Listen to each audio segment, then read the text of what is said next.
एकतर शेतकऱ्यांच्या आत्महत्या आणि उभं राहिलेलं मराठा आरक्षणाचं आंदोलन, नेमका संबंध कसा आहे? त्या पोळ्याचं गणपती बाप्पांसारखं इव्हेंटायझेशन होत नाही. बरोबर. हा बी एक मागासलेपणा आहे. आता मराठा आरक्षणाची जी मागणी आज आहे तिच्या मागे शेती आहे. आरक्षण जे आहे ते सामाजिक मागासलेपणासाठी आहे. आणि असं वाटतंय की संविधानामध्ये बदल करून आर्थिक कारणासाठी पण आरक्षण द्यायला पाहिजे असं वाटतंय का? मग नाही, महाराष्ट्र कोणत्याही स्टेट गव्हर्नमेंटला असा अधिकारच नाही की आरक्षणावर काही कायदा करावा. आणि सुप्रीम 50% जी मर्यादा सांगितली आहे ती मर्यादा कायदा नाही आहे. याच्यामागे काही राजकीय कंगोरे आहेत का? म्हणजे राजकीय धागाधुगा आहे का याच्यामध्ये? हो आहे. म्हणजे प्रत्येक गोष्टीचं राजकारण आहे. Everything is political. आणि मराठी प्रदेशामध्ये बीजेपीने जे राजकारण केलं ते मूळतः ओबीसी राजकारण केलं आहे. ब्रिटिश सरकार सक्षम आहे, चांगलं आहे विकासाच्या दृष्टिकोनातून आत्ताच्या सरकारपेक्षा, असं वाटतंय का? विदर्भ महाराष्ट्रापासून अलग झाल्यानंतर त्याचा शेतकऱ्यांना काय फायदा होईल? शेती कधी नव्हे असं विदर्भाच्या माणसांच्या हाती महाराष्ट्राच्या राजकारणाचे धागेदोरे आले. बरं, पुणे जे आहे ना ते आजच्या नागपूरपेक्षा 15 वर्ष पुणे आहे. आज पुणे मुंबई हा पट्टा आंधळ्या विकासाचा शिकार झाला आहे. म्हणजे ही विदर्भाच्या वेगळं होण्याला विरोध नेमकं करताय कोण? आणि विदर्भ हा महाराष्ट्रापासून स्वतंत्र ठेवावा अशी शिफारस खुद्द स्टेट रिऑर्गनायझेशन कमिशनने 1953 साली करून ठेवलेली आहे. आपण जिंकून येणार नाही अशी भीती त्यांना असेल तर इतका मोठा पॉलिटिकल डिबॅकल कोणती राजकीय पार्टी घेणार? बरोबर. जर अलग झालं तर सगळं म्हणजे अलग होईल ना. सत्तेची विभागणी होईल, पैशाची विभागणी होईल. बरोबर. ही पण एक महाराष्ट्रामध्ये कोणते पक्ष विदर्भाला अलग होण्याची मागणी करतात, म्हणजे सपोर्ट करतात, आणि कोणते विरोध करतात? पक्षांची नावं सांगू शकता का? ते आपल्या भारतामध्ये एखाद्याला काही दिलं ना आपण, जसं एखाद्या राज्याला केंद्राने थोडे पैसे दिले जास्तीचे, तर लागलीच ना दुसऱ्या राज्यांच्या पोटात दुखायला लागले की आम्हाला पण द्या. अहो SC ST ला दिलत ना, मग आम्हाला का नाही? बरं, मग OBC ला दिलत ना, मग आम्हाला का नाही? आम्हाला का सोडलं? बरोबर. नमस्कार मित्रांनो, तुमचं परत एकदा स्वागत आहे टॉक टुडे मध्ये. हा आपला पॉडकास्टचा दुसरा भाग आहे. जर तुम्ही पहिला भाग जर पाहिला नसेल तर कृपया तो अगोदर पाहून घ्यावा, कारण पहिल्या भागामध्ये आपण शेतकऱ्यांच्या आत्महत्या तसेच त्याच्या भोवतालचं राजकारण याच्यावर चर्चा केलेली आहे. तर या भागामध्ये आपण मराठवाडा आणि विदर्भाच्या वाटेला नेमकं मागासलेपणा का आलेला आहे, तसेच याच्यातून मराठा आरक्षणाची मागणी कशी समोर आली आहे, ती याच्यावर आपण चर्चा करणार आहोत. त्यामुळे पहिल्या भागाचा आणि दुसऱ्या भागाचा याचा डायरेक्ट कनेक्शन आहे. त्यामुळे जर तुम्ही पहिला भाग जर पाहिला असेल तर तो कृपया पाहून घ्यावा.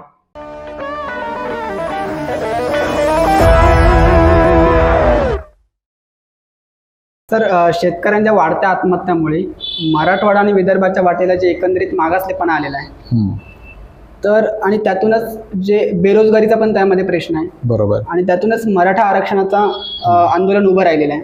तर याचा नेमका संबंध कसा आहे? म्हणजे एकतर शेतकऱ्यांच्या आत्महत्या आणि उभं राहिलेलं मराठा आरक्षणाचं आंदोलन, नेमका संबंध कसा आहे? विदर्भ आणि मराठवाड्याचा जो एकूण मागासलेपणा आहे ना तो शेतीच्या संदर्भातच आहे. आपण जेव्हा विदर्भ आणि मराठवाड्याला मागासले म्हणतो तर हा मागासलेपणा आर्थिक आहे, हा मागासलेपणा भौतिक आहे, हा मागासलेपणा सामाजिक आहे, राजकीय आहे, हा मागासलेपणा सांस्कृतिक आहे. एकच उदाहरण देतो. आता काही दिवसांतर पोळा हा सण येणार आहे. बरोबर. पण तू तरी कधी पोळा या सणाला, जसं गणपती सणाच्या बाबतीमध्ये, नवरात्र सणाच्या बाबतीमध्ये जे इव्हेंटायझेशन होते, म्हणजे ज्या ग्रँड स्केलवर आपण ते साजरे करतो अख्ख्या महाराष्ट्रात और किंबहुना भारतात, तसं मूळ शेतीशी जुळलेला हा जो सण आहे पोळा, याचं होतं का? दिसत नाही. हा पण एका अर्थाने ना मागासलेपणा झाला. सांस्कृतिक शेतीशी जुळलेले जे सण आहे तो आहे पोळा, पण त्या पोळ्याचं गणपती बाप्पांसारखं इव्हेंटायझेशन होत नाही. हा बी एक मागासलेपणा आहे. आता या भागाचा जो आर्थिक मागासलेपणा आहे तो मुळात आलेला आहे शेतीच्या मागासलेपणातून. नंतर भौतिक मागासलेपणा आहे, म्हणजे पायाभूत सुविधा, रस्ते, रेल्वे, बँक या सगळ्या सुविधा यांचा मागासलेपणा आहे. तर शेती जर आपण प्रगत केली ना तर हा मागासलेपणा जाऊ शकते. आणि सरकारच्या म्हणण्यावर जर आपण विश्वास ठेवला तर 2023च्या विधानसभेच्या जे अधिवेशन आपल्या नागपूरला झालेलं होतं तिथं सरकारने सांगितलं की मागासलेपणाचा जो अनुशेष विदर्भाचा इतर महाराष्ट्राशी आहे त्यातला आर्थिक अनुशेष संपलेला आहे. भौतिक अनुशेष तोडा मात्र करणं बाकीचं आहे. तर हो, हे प्रदेश मागासलेले आहेत. जर आपण रिलेटिव्हली विचार केला तर ते मागासले आहेत. पश्चिम महाराष्ट्राच्या तुलनेत मागासलेले आहेत, कोकणच्या तुलनेत मागासलेले आहेत. पण हा मागासलेपणा मुळात आला कुठून? शेतीतूनच. शेती जर का विकसित झाली असती तर शेतीतून औद्योगिकरण झालं असतं. ह्या दोन्ही प्रक्रिया सोबत सोबत चालतात. म्हणजे शेतीतून अधिकची माणसं जातात उद्योगाकडे. का जातात उद्योगाकडे? कारण उद्योगामध्ये उत्पादकता जास्त आहे. त्याच बरोबर शेतीमध्ये नवे नवे प्रयोग केले जातात. शेतीचं आकार मोठं होतं, शेतीमध्ये नफा वाढते. जसं इकडे औद्योगिकरण वाढतं तसं इकडे ह्या गोष्टी वाढतात. शेतीचा आकार मोठं होते, शेतीमध्ये जास्त लोकांची काम करायची गरज उरत नाही. त्यामुळे शेतीतून सधनता निर्माण होते आणि ही सधनता एक ग्राहक म्हणून काम करते उद्योगासाठी. बरोबर. ही गोष्ट आपल्या इकडे झाली का? नागपूरचं उदाहरण घेऊ. 200-300 वर्ष पहिले नागपूर काय होता? शेतीची बाजारपेठ होता. बरोबर. कळमना बाजारपेठ म्हणा किंवा कॉटन मार्केट म्हणा, हे आधीपासूनच नागपूरमध्ये एक शेतीची बाजारपेठ होती. प्रश्न असा आहे, शेतीच्या बाजारपेठेवरून ती औद्योगिक बाजारपेठ बनली का? आज तरी नाही. ती औद्योगिक बाजारपेठ जर विकसित झाली असती तर पुढे जाऊन ती सेवेची बाजारपेठ बनलेली असती, सर्व्हिसेसची. त्यामुळे हा जो स्ट्रक्चरल ट्रान्सफॉर्मेशन आहे, जो शेतीतून सुरू होत पुढे जातो, या गोष्टी मराठवाड्यात अजून झालेल्या नाहीत आणि नाही विदर्भात झालेल्या आहेत. त्यामुळे विदर्भ आणि मराठवाड्याचा जो मागासलेपणा आहे त्याचा सरळ संबंध शेतीशी आहे. आता हा मागासलेपणा दूर कसा करायचा? मागासलेपणा दूर करण्यासाठी सरकार आपल्या वतीने जे प्रयत्न करत आहे त्याच्यामध्ये 2-3 मुद्दे आहेत की अधिकचं निधी या भागाकडे वळता करणं किंवा काही संस्था निर्माण करणं ज्या या भागाचं मागासलेपणा दूर करण्यासाठी डेडिकेटेड काम करते, स्टॅच्युटरी डेव्हलपमेंट बोर्ड. पण तू जे मला आता विचारलं ते म्हणजे मराठा आरक्षण. मी असं म्हणेन की मराठा आरक्षणाची जी मागणी आज आहे तिच्या मागे शेती आहे, नो डाऊट. पण आपण हे पण लक्षात घेतलं पाहिजे की 2005च्या पूर्वी ज्या काही आपण पुढारलेल्या जाती जमाती आपल्या भारतातला समजतो त्या आरक्षणाच्या विरोधी होत्या. त्यांना आरक्षण जे आहे ना ते हवं का असं जर तेव्हा पण त्यांना प्रश्न विचारला तर ते सरळ सरळ विरोधी होते. आरक्षण नकोत अशी मागणी करत होते. प्रतिष्ठा होती जाती. यस. मग आज असं काय झालं की या ज्या पुढारलेल्या जाती ज्या आहेत त्या आरक्षणाची मागणी करतायत. जाती आधारित नाही तर कमीत कमी आर्थिक आधारावर तरी आरक्षण द्या असं ती मागणी करतात.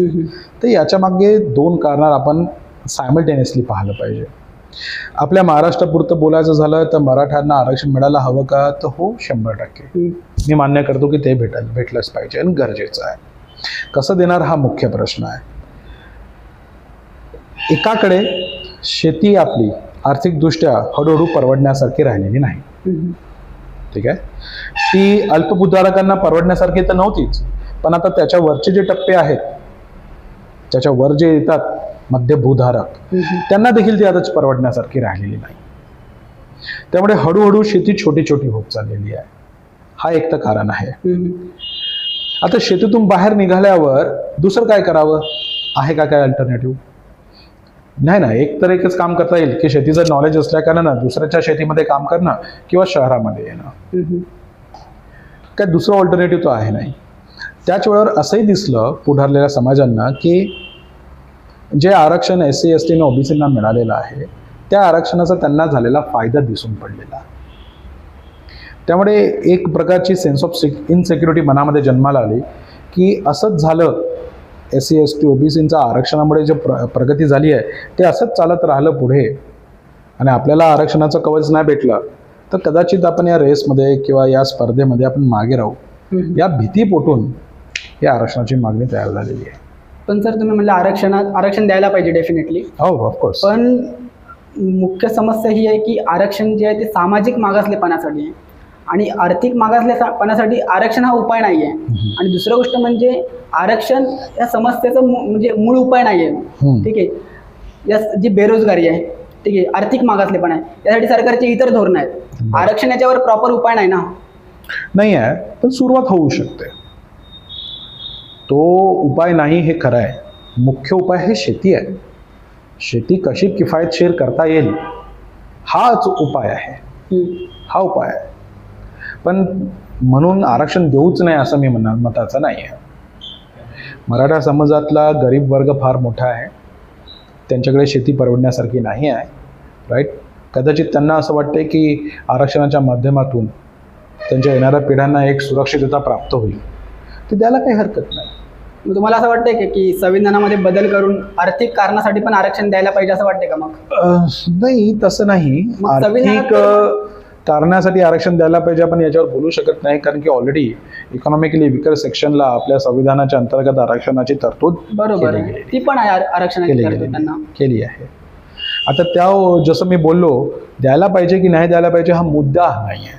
तत्वतः सगळ्यांना मान्य आहे की द्यायला हवं. द्यायचं कसं याच्यावरच झगड आहे. बरोबर आहे. मराठा म्हणतात की आरक्षण आम्हाला स्वतंत्र द्या, ते नाही देता असेल तर ते ओबीसी मधून द्या, आणि ओबीसी याला तयार नाही आहेत. बरोबर आहे. हाच यक्ष प्रश्न आहे की द्यायचं कसं. देऊ नये का? नाही, आपण त्याच्या फार दूर निघून गेलेलो आहे. दिलं पाहिजे या मताचा मी आहे, सरकार पण आहे आणि समाज देखील आहे. महाराष्ट्र सरकारने विधानसभेमध्ये कायदा पास केलेला आणि 10% आरक्षण दिलेलं आहे, जो संविधानाच्या बाहेर जाऊन ते कायदा पास केलेला आहे. नाही, संविधानाचा बाहेर जाऊन कायदा पास, कारण की महाराष्ट्र कोणत्याही स्टेट गव्हर्नमेंटला असा अधिकारच नाही की आरक्षणावर काही कायदा करावा, आणि सुप्रीम कोर्टाने लिमिट दिलेली आहे 50%ची, ती मोडली आहे ना त्याच्यामध्ये. मी थोडंसं याच्यामध्ये ऍड करेन. 50%ची जी मर्यादा सांगितली आहे ती मर्यादा कायदा नाही आहे, ती बंधन नाही आहे. सुप्रीम कोर्टाने इंदिरा साहनी केसमध्ये जजमेंट देताना हे सांगितलं होतं की कोणत्याही परिस्थितीमध्ये आरक्षण हे 50%च्या वर जाऊ नये. पण ते कटाक्ष नव्हता, तो नियम नव्हता, तो कायदा नव्हता, किंवा ती संविधानाची कुठली तरतूद नव्हती. त्यांनी हेही बोललं की याच्या पलीकडे आरक्षण जाऊ शकते, पण ज्यांना आपण तो देऊ ती एक एक्सेप्शनल केस असली पाहिजे. आता मराठे हे एक्सेप्शनल केस आहेत का की नाही आहेत, हे सुप्रीम कोर्टासमोर कोणी सिद्ध करायचं आहे? सरकारने. त्याच्यात मात्र आपली सरकार दुर्दैवानं कमजोर पडत आहे. तर 50%ची ही मर्यादा सर्वसामान्य मर्यादा आहे, तो काही नियम नाही आहे ज्याला तोडता येत नाही. त्यामुळे 50%च्या वर जाऊ शकते आणि जायलाही पाहिजे. जे तुम्ही अपवादात्मक परिस्थिती सांगितलेली आहे त्या कॅटेगरीमध्ये जर बसला तरच त्याला आरक्षण देता येईल. एक्झॅक्टली. पण त्या कॅटेगरीमध्ये पण मराठा समाज बसत नाही ना, म्हणजे ते निकष कोणते आहेत? हे निकष सरकारने ठरवायचे असतात, आणि निकष असे ठरवायचे की त्याचा परिणाम इतर दुसऱ्या आरक्षणावर व्हायला नको. तोच मुख्य मुद्दा आहे आणि हीच संवैधानिक कसोटी आहे.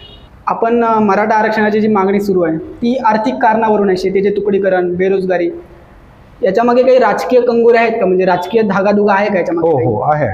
भारतामध्ये प्रत्येक गोष्टीचं राजकारण आहे. Everything is political.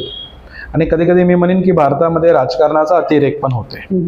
नक्की आहे. आणि त्याच्यामागे कारण कसं आहे की 2014 नंतर तुम्हाला काय पाहायला भेटते? जे BJPचं प्रामुख्यानं 2014 साली राजकारण राहिलेलं आहे ते कसं राहिलेलं आहे? मराठी प्रदेशामध्ये BJPने जे राजकारण केलं ते मूळतः ओबीसी राजकारण केलं आहे.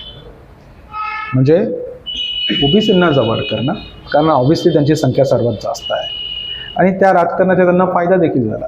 त्यांना ओबीसीची एक गठ्ठा मतं मिळाली. त्याचा परिणाम 2014 मध्ये सत्तेत आले ते महाराष्ट्रात, 2019 मध्ये पण सत्तेत आले. त्यामुळे मराठा समाजाला एकंदरीत भीती वाटायला लागली की मराठा समाज म्हणा किंवा मराठी नेते म्हणा की राजकारणामध्ये कदाचित आम्हाला दुय्यम स्थान जात आहे काय. या सर्व इनसिक्युरिटीचा परिणाम असा आहे की जो समाज 2005च्या पूर्वी आरक्षणाचा तिरस्कार करायचा, आज तो आरक्षण मिळायला पाहिजे म्हणून इतकं आंदोलन छेडतो आहे. त्यामुळे राजकारण तर नक्की आहे. आणि कोणताच राजकीय नेता किंवा पक्ष बोलायला तयार नाही की आम्ही तुम्हाला आरक्षण देणार नाही. सर्वच जण ते बोलतात. नाही, ऑब्व्हियस आहे ना, मराठा राजकारण आहे ना त्याच्यामागे. एखादा नेता स्वतःहून कशाला असं म्हणेल की यांना देऊ नका म्हणून? उलट मराठा समाजाचा राग त्याला सामोरं जावं लागणार येत्या विधानसभा निवडणूक. राज ठाकरे आहे उदाहरण देता. आहे ना. आपण बघितलं की मराठा आरक्षण मराठवाडा आणि विदर्भाच्या मागासलेपणामुळे उभं राहिलेलं आहे. मराठवाडा आणि विदर्भाचा जो मागासलेपणा आहे तो शेती एक कारण आहे असं तुम्ही सांगितलं. हो. त्याच्यामागे असं वाटतं का की ब्रिटिशर्स पण एक कारण आहे? म्हणजे ब्रिटिश ज्या भागामध्ये आले, ज्या भागामध्ये त्यांनी बस्तान बसवलं, जसं की पश्चिम महाराष्ट्र किनारी भाग, तो प्रदेश, ते लोक, तो समाज खूप विकसित झालेला आहे. पण ज्या भागामध्ये ब्रिटिशर्स पोहोचले नाही, जसं मराठवाडा, विदर्भ, तो प्रदेश अजूनही मागास राहिलेला आहे. म्हणजे याच्याकडे एक ब्रिटिश सरकार सक्षम आहे, चांगला आहे विकासाच्या दृष्टिकोनातून आत्ताच्या सरकारपेक्षा, असं वाटतंय का? हा प्रश्न जर का तुम्हाला 1962 साली विचारला असता ना, तर मी कदाचित त्याचं उत्तर हो दिलं असतं. आता 75 वर्ष झाले त्यांना जाऊन. त्यामुळे आजच्या समस्येसाठी ना त्यांना जबाबदार नाही धरता येत. आजच्या जेवढ्या समस्या आहेत ह्या मागूनच चालत आलेल्या आहेत. जसं शेतीमध्ये जमीन सुधारणा करायची गरज होती, तर ही जमीन सुधारण्याची गरज ब्रिटिश होते तेव्हा पण होती, ब्रिटिश गेल्या नंतरची पण आहे. तर मला असं वाटतं की आजच्यासाठी ना त्यांना आपण रिस्पॉन्सिबल नको ठरवायला. आजच्यासाठी आपणच काफी आहोत, आपणच रिस्पॉन्सिबल, आपणच जबाबदार, आपणच सरकार म्हणजे मुख्य सरकार आणि त्या अर्थाने एक भारतीय समाज म्हणून आपण देखील. आणि हे मागासलेपणा दूर करण्यासाठी जी विदर्भ राज्याची स्वतंत्र मागणी केली जाते, तर तशा प्रकारची मागणी मान्य झाल्यानंतर, म्हणजे विदर्भ महाराष्ट्रापासून अलग झाल्यानंतर त्याचा शेतकऱ्यांना काय फायदा होईल? शेतीचे प्रश्न सुटतील का नेमके त्याच्यातून? हा खरं तर एक चांगला प्रश्न तुम्हाला विचारला. मुळात विदर्भ राहणाऱ्या लोकांची मागणी आम्हाला महाराष्ट्रापासून वेगळं होऊ द्या असं नाही आहे. त्यांची मागणी ही नाही आहे की आम्हाला महाराष्ट्रापासून वेगळं व्हायचं आहे. त्याची मागणी ही आहे की विकासाचा असमतोल आहे.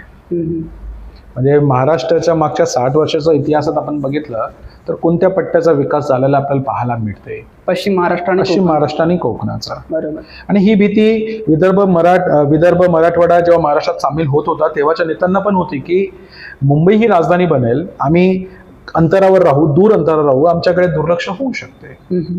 त्यामुळे मूळ समस्या ही वेगळं नाही, वेगळं होऊ अशी मागणीच नाही आहे. मागणी ही आहे की आमचा समतोल विकास झाला पाहिजे. बरोबर आहे.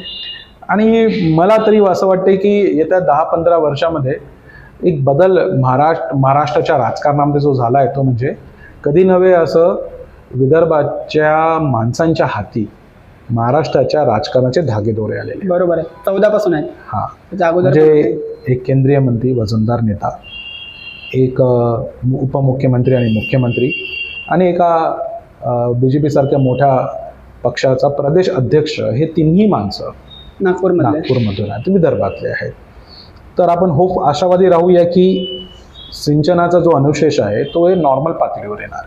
आता असं मीडिया रिपोर्ट्समध्ये सांगितलं जाते की पुणे जे आहे ना ते आजच्या नागपूरपेक्षा 15 वर्ष पुढे आहे.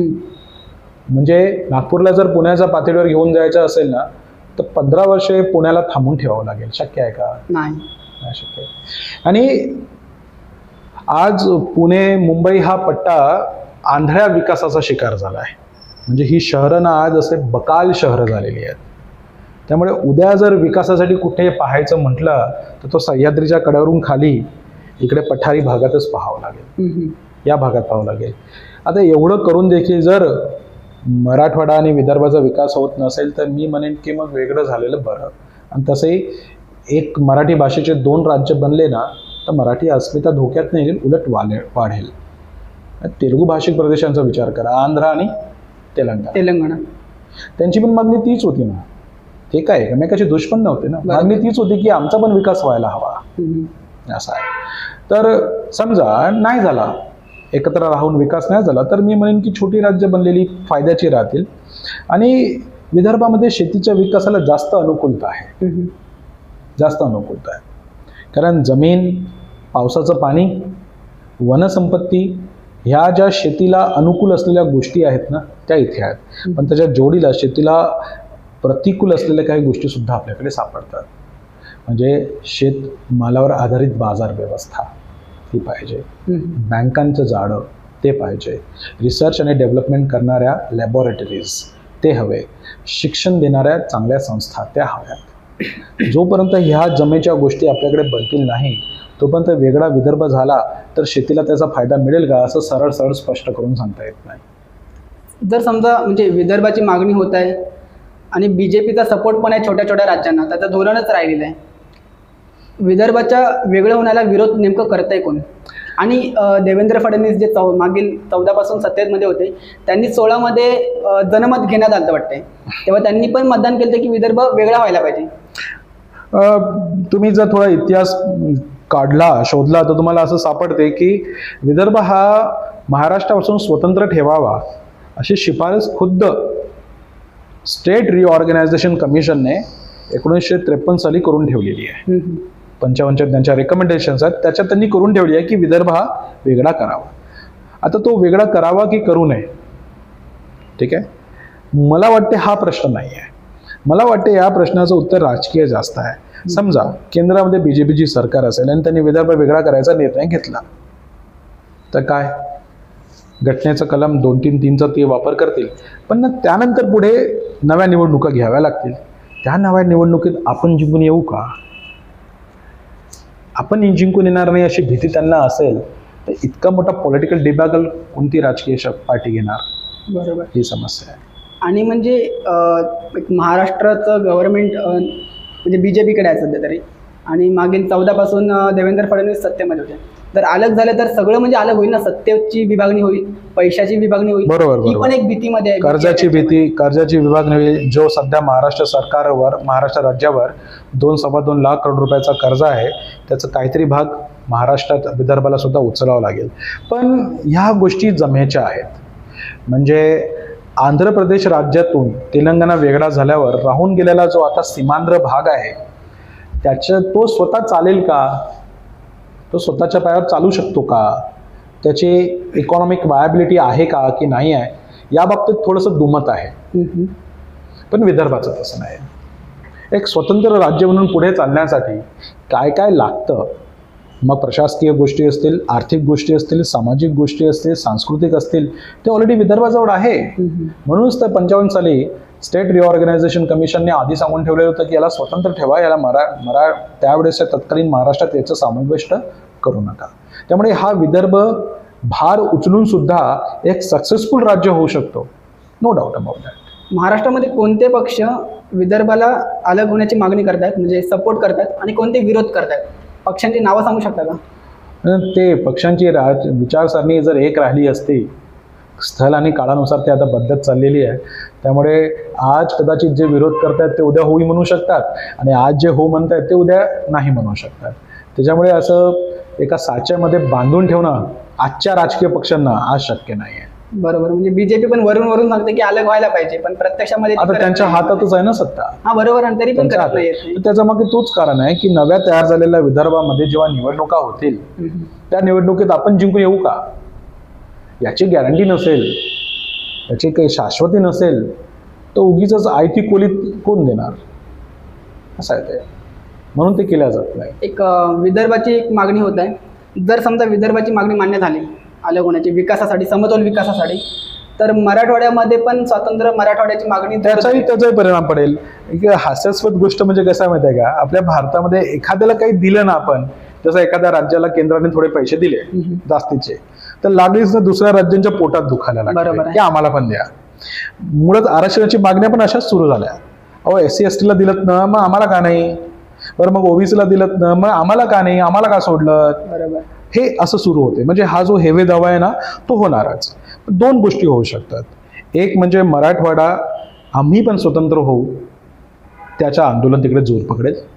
नाहीतर राहून गेलेल्या महाराष्ट्राला ही भीती राहील की हा स्वतंत्र होऊ शकतो, म्हणून ह्याच्या विकासाकडे वेळ द्या, याला केंद्रात आणा, म्हणजे याला केंद्रबिंदू करा आणि आता याचा विकास करा. त्यामुळे दोन्ही अर्थाने जर विदर्भ वेगळा झाला की राहून गेलेल्या महाराष्ट्रामध्ये मराठवाड्याचा विकास नक्की होणार, म्हणजे होणार. मराठवाडा वेगळा व्हायला पाहिजे का मग? जसं विदर्भ स्वतंत्र राज्य, तसंच मराठवाडा पण एक स्वतंत्र राज्य, असं वाटतं का? आता जर असं जर शक्य होत नसेल, मी भावनिक अर्थानं नाही बोलणार. एक राज्य वेगळा केल्यावर तो राज्य स्वतःच्या पायावर स्वतः चालला पाहिजे. त्याच्यामध्ये ती इकॉनॉमिक वायबिलिटी निर्माण झाली पाहिजे. त्याच्या निर्माण होण्याने देश आणि देशाची जी प्लॅनिंग व्यवस्था आहे त्याच्यामध्ये खंड नको यायला.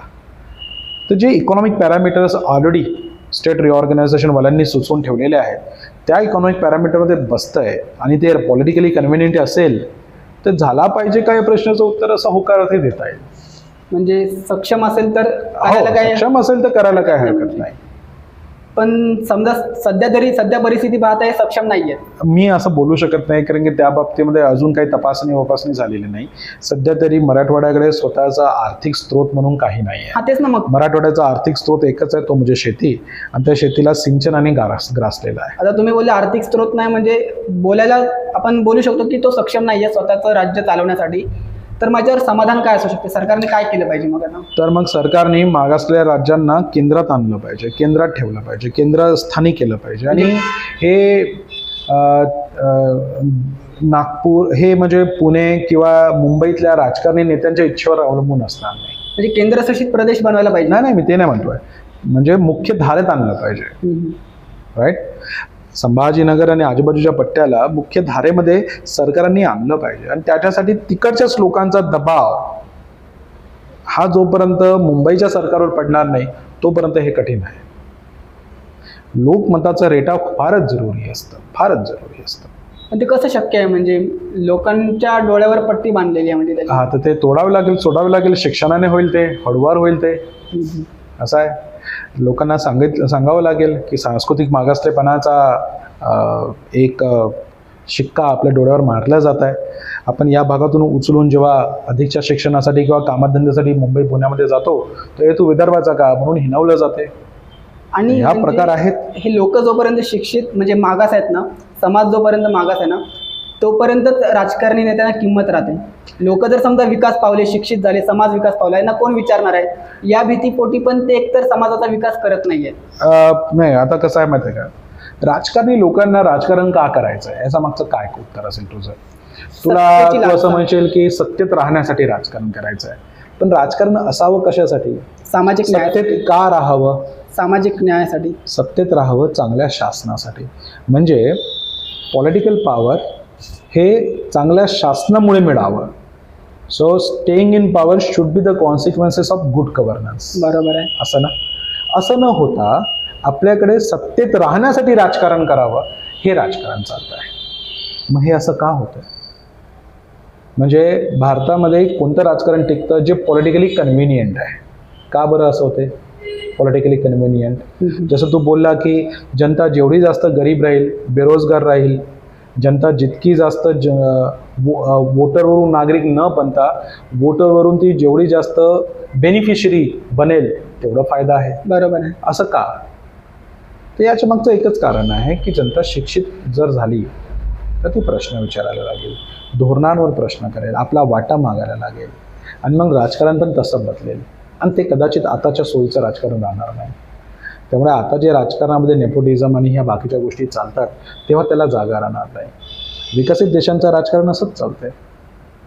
तिथले लोक जागृत आहेत ना. म्हणजे अमेरिकेच्या निवडणुकीमध्ये अमेरिकन प्रेसिडेंटच्या पदासाठी उभ्या असलेल्या उमेदवाराला जो बायडेन विचारलं जाते की तुम्ही मागे सांगितलं होतं की देशाची आर्थिक वाढ ही 4% वाढणार, पण ती वाढली केवळ 2.5%.